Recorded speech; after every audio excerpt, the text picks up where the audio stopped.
Hello humans, Master Dinnerflax here, bringing you low quality content you deserve.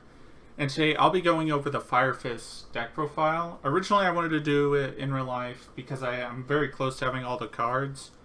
But I just wanted to get it to you now, and then later once I actually get all the cards, then I can do a real life one because there's no telling if I want to change around some ratios. But before we get into the deck profile, I wanted to show a quick combo with Rekindling. This, in theory, is a 4-card combo, but 3 of them are engine pieces, and the 4th one is Rekindling. And Permanence is just the 5th card in hand.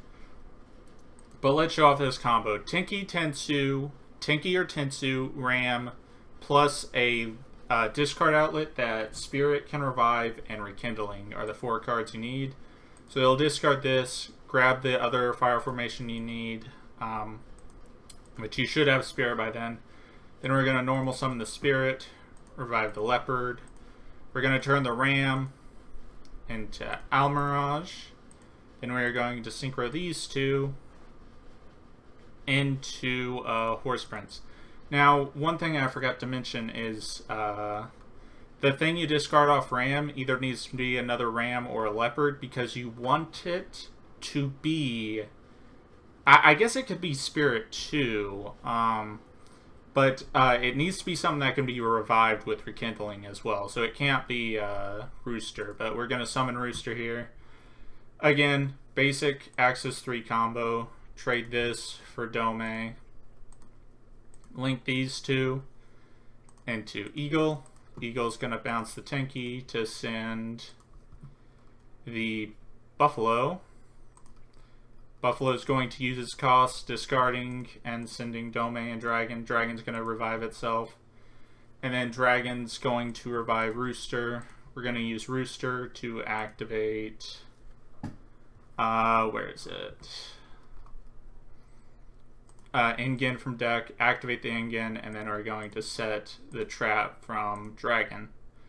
Now we're going to overlay these two into our Zodiacs, and we are going to link these two into Sunlight Wolf. Now this might seem very familiar from the first Ram combo, but I never showed off like how powerful Rekindling is. So first what we're going to do is we're going to detach the Dragon, target the Ingen, destroy it, and then add this back. Now, here's where it gets cool.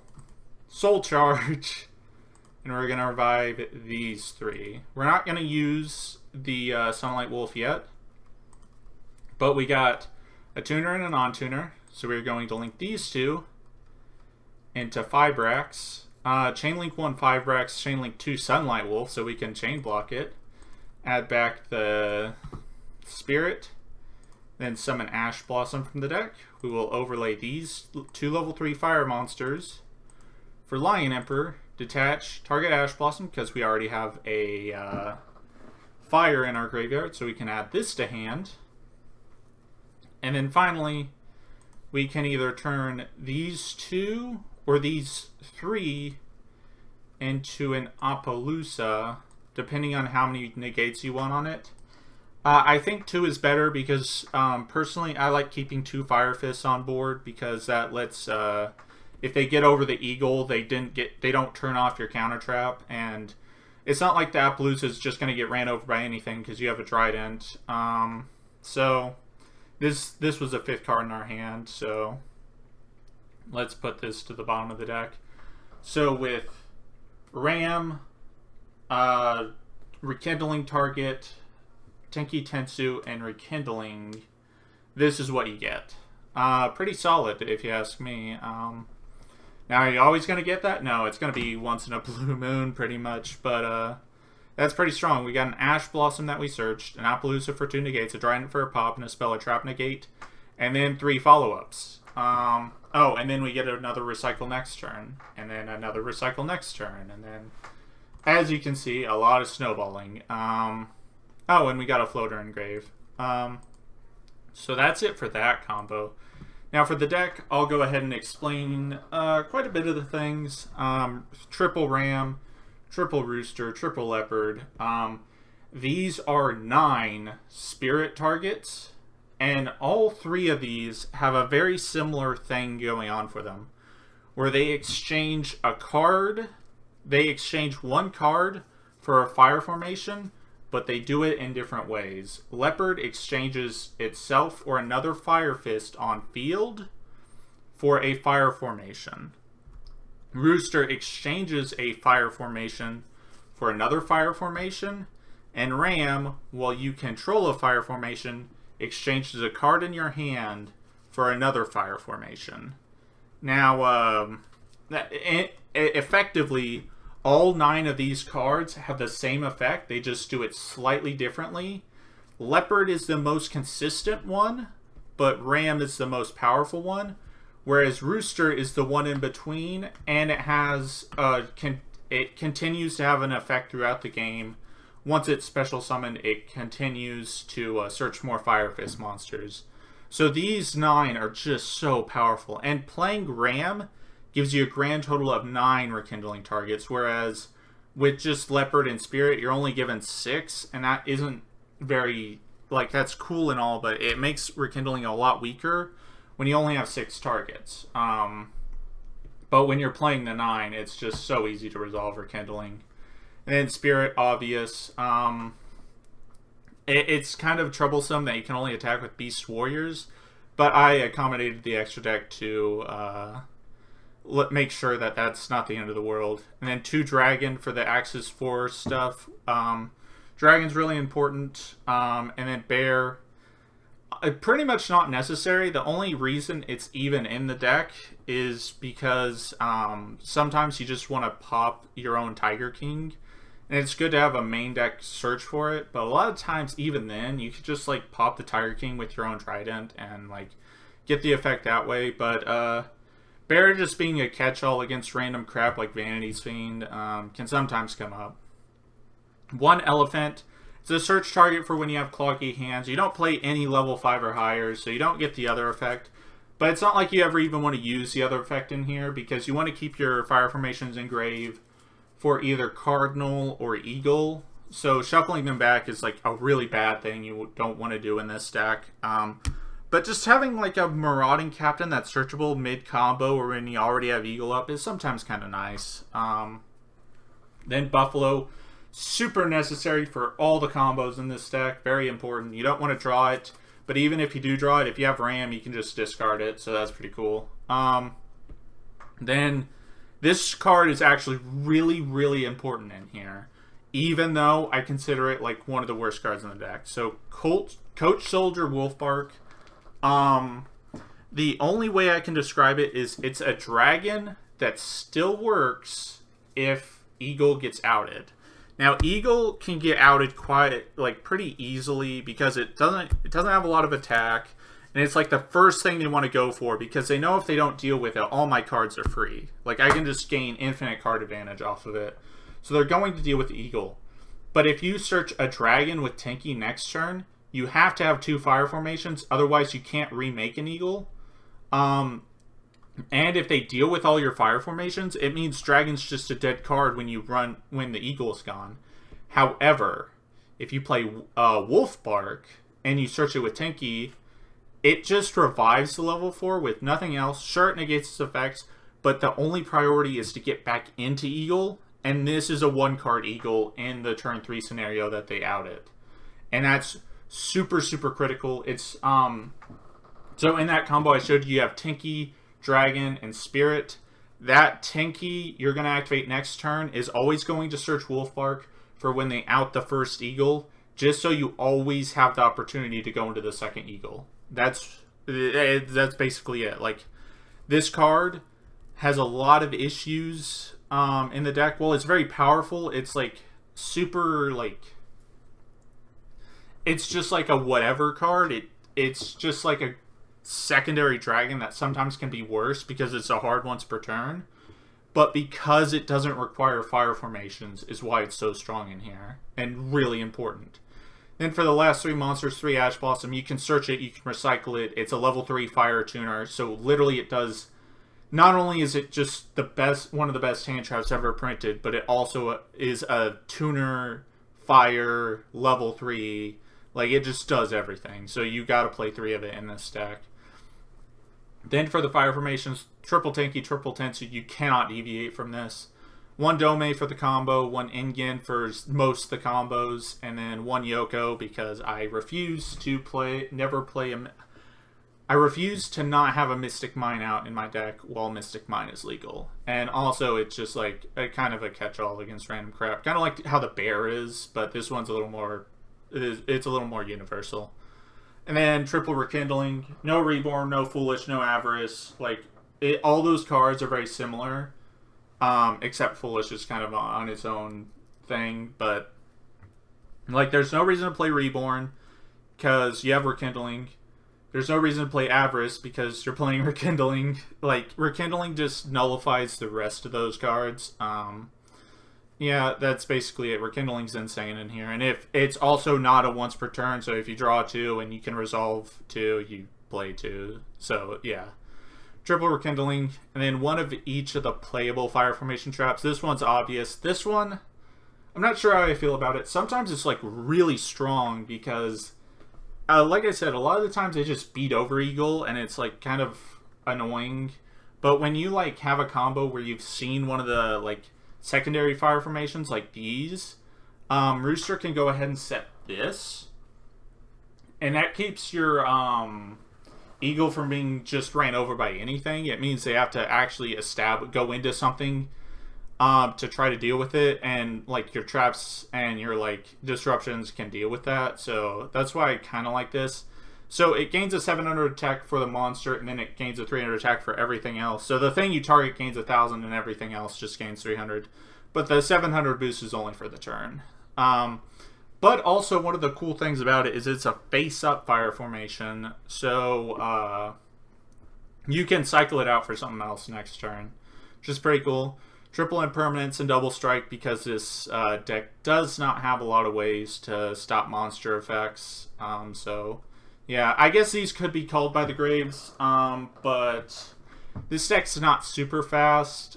Sometimes it just takes a turn to try to establish stuff. So just having a strike that's just way more powerful in most of those scenarios is pretty good. Side deck doesn't matter. The only thing I would suggest is maybe consider trying Yugioh. It's really strong going second, and it's also like a pseudo Cosmic Cyclone against the Eldritch deck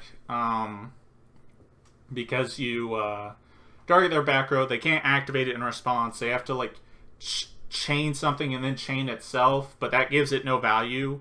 The only thing they're doing is they're like popping this, but like you baited out their thing, and that's what this whole thing is for. It's not to lock their back row, it's to bait out their back row. And this is really good at doing that. And yeah, the rest of side deck's up to you.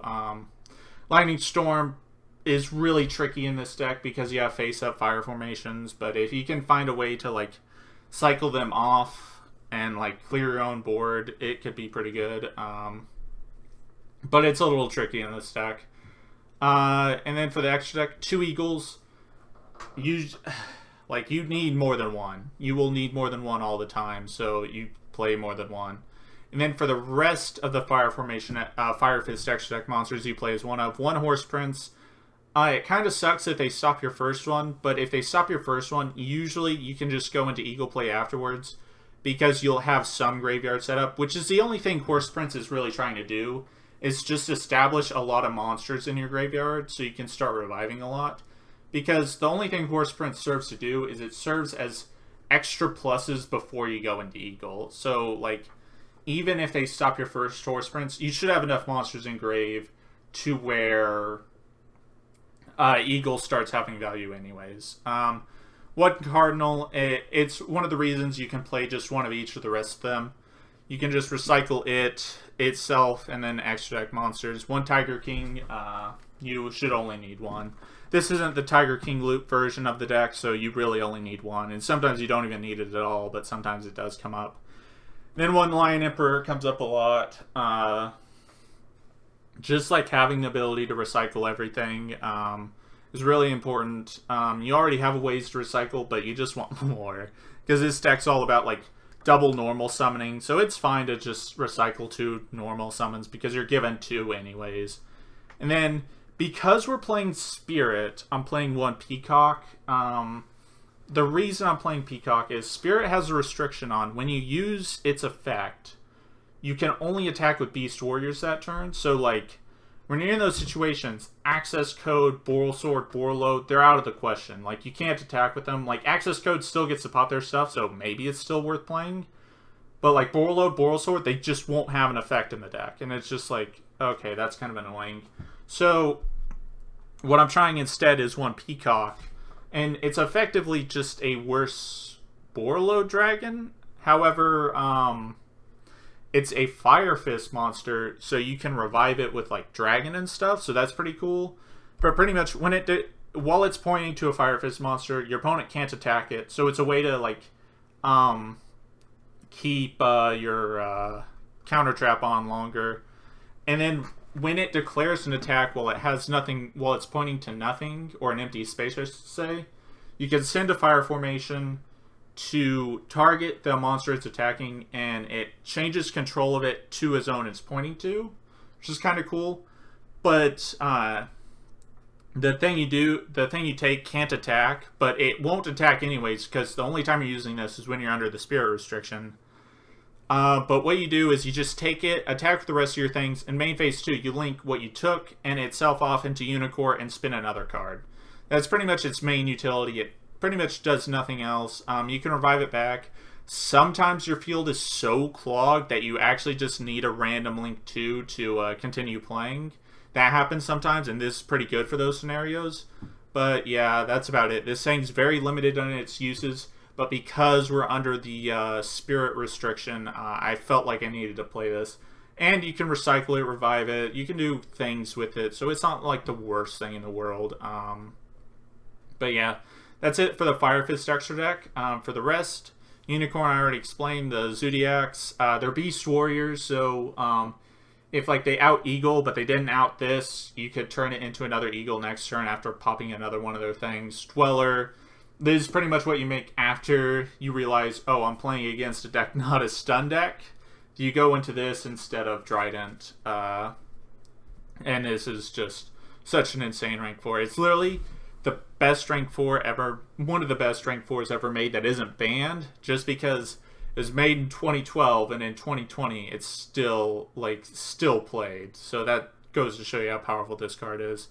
Then Halic and Fibrax, pretty much only for the rekindling combos. Then we got Almirage and Sunlight Wolf for Ram combos. Then finally Appaloosa for a Link 4, and like this deck, like if you can spam enough monsters, you can make this, and this can protect you from key hand traps. And it can also just be a really good end board card if you like rekindling and stuff. So yeah, this is pretty good. But yeah, that's about it. Thank you all for watching. Hopefully you enjoyed this video. This deck's a lot of fun. Like, yeah, it has consistency issues. Like, all Fire Fist decks, no matter what version you're playing, has consistency issues. But I like this version over the regular, like, Raven Panda Elephant version.